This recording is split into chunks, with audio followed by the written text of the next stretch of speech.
नमस्कार साथियों, आपका अपना ITI यूट्यूब चैनल में आप सभी लोगों का हार्दिक स्वागत है।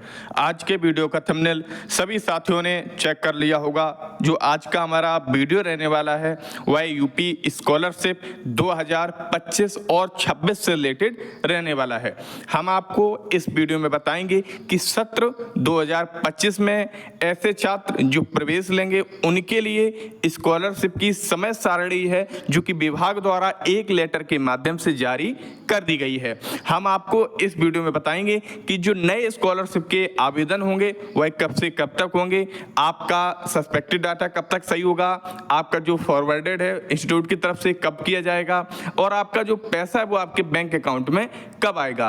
प्रयास हमने यह किया है कि इस वीडियो में आपके आवेदन से लेकर और पैसा आने तक सारी डिटेल्स हैं, सारी प्रक्रियाएं हैं, कब से किन डेटों में होनी है। प्रयास रहेगा कम समय में सटीक जानकारी आपको एक ही वीडियो में हम आपके पास पहुंचा सकें।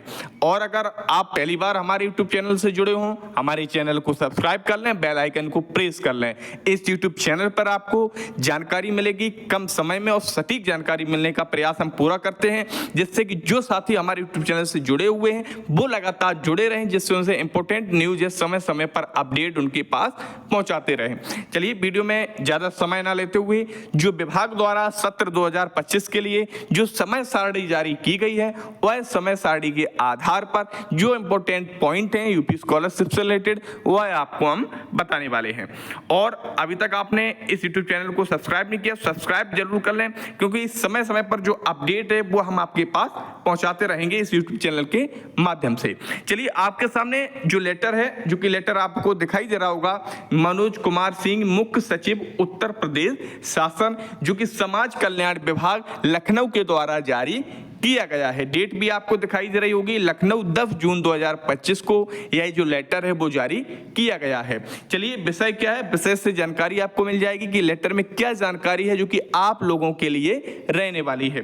तो इसमें लिखा हुआ है, वित्तीय वर्ष शैक्षिक सत्र 2025-26 में दसमोत्तर छात्रवृत्ति, मतलब 10वीं से ऊपर की जो कक्षाएं हैं उन्हें हम दसमोत्तर छात्रवृत्ति बोलते हैं। छात्रवृत्ति योजनारत उच्च कक्षाओं में अध्ययनरत उत्तर प्रदेश के मूल निवासी, आप अगर उत्तर प्रदेश के मूल निवासी हैं तो यूपी स्कॉलरशिप योजना का लाभ आपको मिलेगा।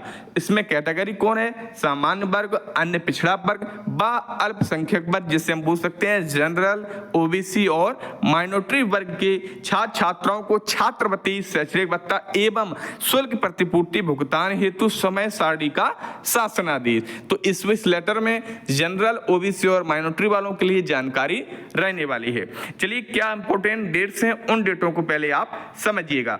तो ये जो प्रक्रियाएं आपकी रहने वाली हैं, शिक्षण संस्थान द्वारा मास्टर डाटा भरना, ये सारे आपका कॉलेज का वर्क है। इस वर्क से आपको कुछ ज्यादा लेना देना नहीं है, लेकिन जो कॉलेज वाले हमारा वीडियो देख रहे हैं उन्हें भी शॉर्ट्स में बता दे रहे हैं। उनका जो मास्टर डाटा तैयार किया जाना है शिक्षण संस्थान के द्वारा, वह 7 जुलाई से लेकर 25 नवंबर तक जो डाटा है वो तैयार किया जाना है। उसके बाद उनका जो डाटा है विश्वविद्यालय एजेंसी द्वारा फीस आदि का सत्यापन 8 जुलाई से लेकर 5 दिसंबर तक किया जाना है।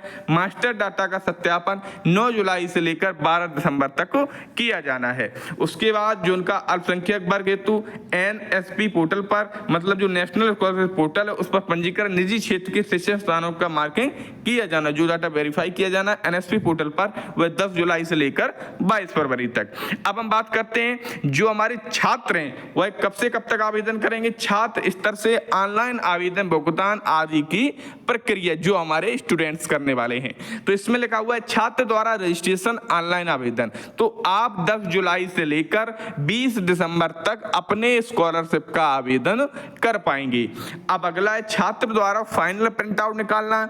जब छात्र अपना ऑनलाइन आवेदन कर देंगे उसके बाद एक प्रिंट आउट निकलता है, वह प्रिंट आउट आपको 12 जुलाई से लेकर 23 दिसंबर तक अपना निकलवा लेना है। उसके बाद छात्रों द्वारा वंचित संलग्नों सहित शिक्षण संस्थान में जमा करना। जो आपकी हार्ड कॉपी स्कॉलरशिप की निकलेगी वह आपको शिक्षण संस्थान में 24 दिसंबर तक आपको हर हाल में जमा करना है। उसके बाद की क्या प्रक्रिया है इसमें लिखा हुआ है, शिक्षण संस्थान द्वारा आवेदन पत्र को ऑनलाइन सत्यापन एवं अग्रसित करना। ये बहुत ही एक बड़ी स्टेप होती है। जब छात्र अपना आवेदन फॉर्म भर देते हैं उसके बाद एक संस्थान का बड़ा वर्क रहता है उस फॉर्म को विभाग की तरफ फॉरवर्ड करना। तो संस्थान आपका 11 जुलाई से लेकर 10 जनवरी 2026 तक आपके फॉर्म को विभाग की तरफ ट्रांसफर कर देगा। अब अगला चरण क्या है, प्रथम चरण में जो संस्थानों द्वारा सत्यापित किया जाना है इसमें लिखा हुआ है 10 दिसंबर से लेकर 10 दिसंबर 2025 तक, जो कि प्रथम चरण के जो पॉइंट है निकाल के इन्होंने एक अलग उसमें फीड कर दिए हैं। अब हम बात करते हैं प्रथम चरण में जो उनका छात्र द्वारा डाटा जो विभाग द्वारा फॉरवर्डेड किया गया था वह विश्वविद्यालय एथलेटिक एजेंसी द्वारा सत्यापन किया जाना उस डाटा का 11 दिसंबर से लेकर 18 दिसंबर तक। उसके बाद प्रथम चरण में एनआईसी द्वारा स्क्रूटनी, अगर आपके फॉर्म में कोई कमी होगी तो ये सारी जानकारी एक एक बिंदुओं पर प्रशिक्षण 11 दिसंबर से लेकर 22 दिसंबर तक किया जाना है। उसके बाद जनपदीय समिति द्वारा शुद्ध डाटा को लॉक करना, जो भी आपके डाटा में करेक्शन होगा उस डाटा को सही कराकर आपके डिस्ट्रिक्ट की तरफ से 23 दिसंबर से लेकर 10 जनवरी तक उस डाटा को लॉक कर दिया जाएगा।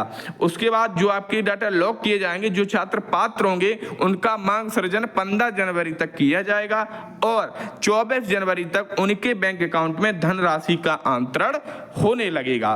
तो उम्मीद रही जितने भी हमने आपको पॉइंट बताए प्रथम चरण से रिलेटेड, कब से कब तक आप आवेदन करेंगे, कब से कब तक आपकी जो फॉरवर्डेड की प्रक्रिया होनी है, कब से कब तक आपका जो फॉर्म वेरीफाइड होना है, सस्पेक्टेड डाटा होना है और आपका मांग सृजन मतलब आपके खाते में पैसा ट्रांसफर स्टार्ट हो रहा है, तो ये 24 जनवरी तक आपका बैंक अकाउंट में पैसा आ जाएगा, जो विभाग द्वारा लेटर की जानकारी के माध्यम से आपको दिखाया गया है।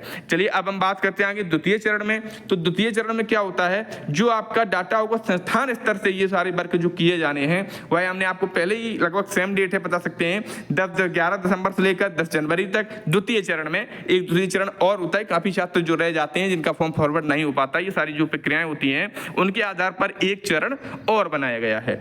इसमें फिर विश्वविद्यालय एजेंसी द्वारा सही डाटा को ब्लॉक करना या जो पात्र हैं उनको डाटा को सत्यापन करना 12 जनवरी से लेकर 24 जनवरी तक। उसके बाद एनआईसी द्वारा डाटा का सत्यापन करना 22 जनवरी से लेकर 12 जनवरी से लेकर आपका 22 जनवरी तक जो एनआईसी द्वारा डाटा है वो आपका चेक किया जाएगा।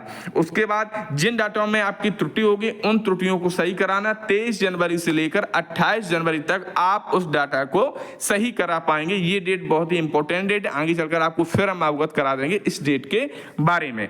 आगे इसमें लगा हुआ छात्रों द्वारा पुनः सही आवेदन जमा करना एवं संस्थान द्वारा पुनः आकर्षित करना। जब किसी भी छात्र के स्कॉलरशिप के फॉर्म में करेक्शन होगा तब वो करेक्शन को सही कराकर फिर अपने फॉर्म दोबारा अपने कॉलेज में जमा कराएगा, फिर कॉलेज की तरफ से उस फॉर्म को दोबारा विभाग की तरफ फॉरवर्ड किया जाएगा। वह जो डेट रहने वाली है आपकी 23 जनवरी से लेकर 31 जनवरी तक आपको ये सब काम है जो कि वर्क कर लेना है आपका अग्रसित करने वाला। उसके बाद एनआईसी द्वारा फिर आपकी स्क्रूटनी दोबारा की जाएगी। तो यह स्क्रूटनी आपकी 2 फरवरी से लेकर 12 फरवरी तक आपकी स्क्रूटनी की जाएगी। उसके बाद जनपदीय स्तरीय द्वारा फिर आपके डाटा को लॉक किया जाएगा। लॉक डाटा आपका 28 मार्च तक किया जाएगा। उसके बाद फिर आपके लॉक डाटा जो किया गया उसका मांग सृजन मतलब ये जो छात्र हैं वह पात्र हैं उनके लिए पैसा मंगवाना है 12 मार्च तक किया जाएगा। और उसके बाद धनराशि का अंतरण 16 मार्च तक आपके बैंक अकाउंट में पैसा ट्रांसफर हो जाएगा। ऐसे छात्र जिनका करेक्शन में आएगा उनका थोड़ा लेट आएगा और जिनका फॉर्म लगातार चलता रहेगा उनका लगभग 22 जनवरी के आसपास उनका पैसा उनके बैंक अकाउंट में ट्रांसफर कर दिया जाएगा।